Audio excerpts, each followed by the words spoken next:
Right, the first mega-sized deep space object message I'm going to carry here, the Phoenix Lights of 1997. Big shard object that came into the area of Phoenix. And this is it here, this is the icon, the V UFO event left a message, the identity that was missed. Most people just show that in their reproduced videos. But there's a lot more happening here, and the truth emerges when you look at it completely. The first sighting was at 8 p.m. on that day, where it flew over a residential area where they could see underneath it. They could see it was partly invisible and was all one big object, more than a mile long. Second sighting was the 10 p.m. sighting, where the TV channel showed something happening over the Phoenix Lights. Now I'm crediting the man who filmed this. Mike Croson has the complete, unaltered footage right from the most important part, which is how we identify a message. And this is the first light that appeared. When that happened, he ran back to his wife and said, "Hey, we've hit gold. It's happening again." And this is where it started. So here is an important part of what's missing in the whole interpretation of the Phoenix Lights. I've processed these frames individually. Look like three forming here. Look closely. Then it became two. Another one formed. Three. Another one formed. 4. 5. 6. 7. And then it just sat there. Now these are not flares, because they're not falling down. They're all staying in the exact same position for a while before it all reversed again. But while it was in that position, can you see the message? There's a collective of 7, make a bit of a curve. I think it's a bit of an ellipse here, so I've drawn an ellipse to show you how this literally is showing its way to the one that started. This is the ancient star map. And why I think it's so important more recently is because at ancient Atlantis site, it's repeated. Shows you the big shard type objects with people disembarking. There is the star map of the 7 in a row, in a curve, for the Pleiades. I showed you in my new Atlantis book.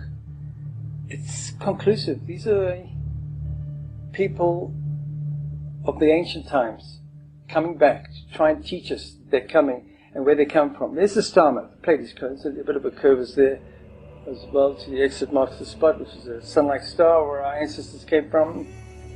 And it makes the leg of the bull constellation, which you're about to understand completely now. Let's make that. And I've shown the two together here. There's a whole lot happening here. Just press pause and look at it in your own time. But I think it was one of these that landed at Atlantis.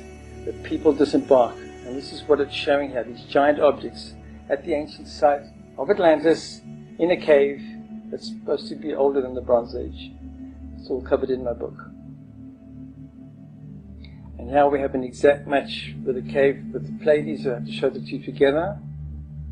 It's a star map. The second mega-size deep space object message. Now this is the one with the site of Atlantis that I've discovered and written about and published from 2019. A 3-mile wide geoglyph, just on the eve of 2012.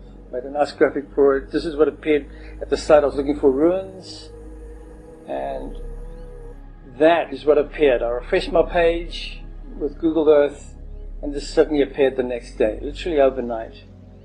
And then strange things happen. I've got a whole video on just what happened with Google Earth and the people trying to leave a little bit behind when they removed it to show, yes, something really did happen. And the message, this part here, I realized it was a computer code, makes the date 2027. All you have to do is look for what happens in this year with an eclipse. Strangely, at this site, an eclipse begins. This is where it starts, ground zero. And this is when the visitors are going to return. This is the star map of Orion. This is the swastika. It's all part of my teaching of the star map. And here's how I extract the 2027. You see there's a V shape there as well. And this, I'll explain all this in the extended part of the documentary, but it's for the 2027 time period. There's the fields that it was laid on. It makes that same grid pattern that you see here.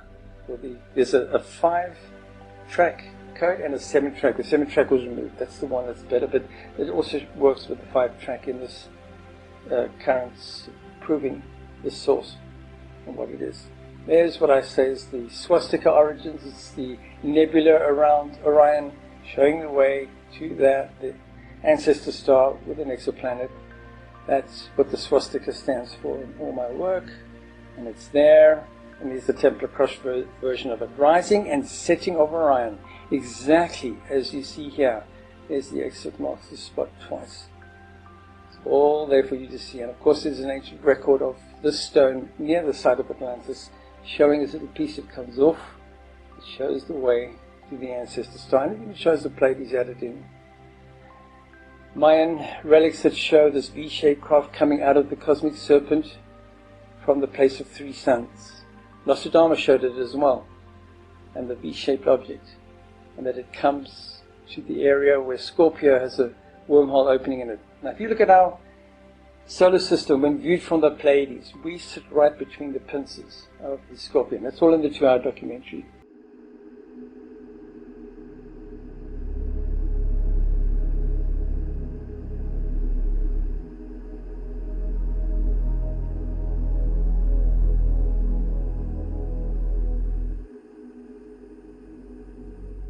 Remember this one thing before you leave this video. For the 1%, this is an invasion of the planet Earth. For the 99%, this is a messianic event to save us, in my opinion, and we can measure it, that they are good or evil. We'll be able to measure it. Only if we can prove they are good, and how I show how we measure good and evil, you'll know if they have those characters of the 12 words that I show, then it's trusted.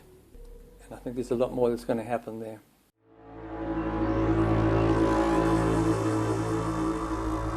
With the earlier Sumerian clay tablets' precise version of the cosmic human origin star map, and how it matched the template at Stonehenge, would come the mindset that had Herschel set out to search the Atlantic Ocean seabed. It would be this clue that would culminate in this documentary's biggest revelation. As the world was counting down to 2012, I was watching Google Earth, looking for ruins, refreshed my page, and I saw that. I recognized that curvature from somewhere. This could be a computer code. I think it's first contact. The ancients are returning. I've published a book, Herschel's Atlantis, and there's a 2-hour documentary you'll see at the end of the video. These are my 3 books. I'm trying to promote Saving Forests, $19 for all 3, 1 delivery.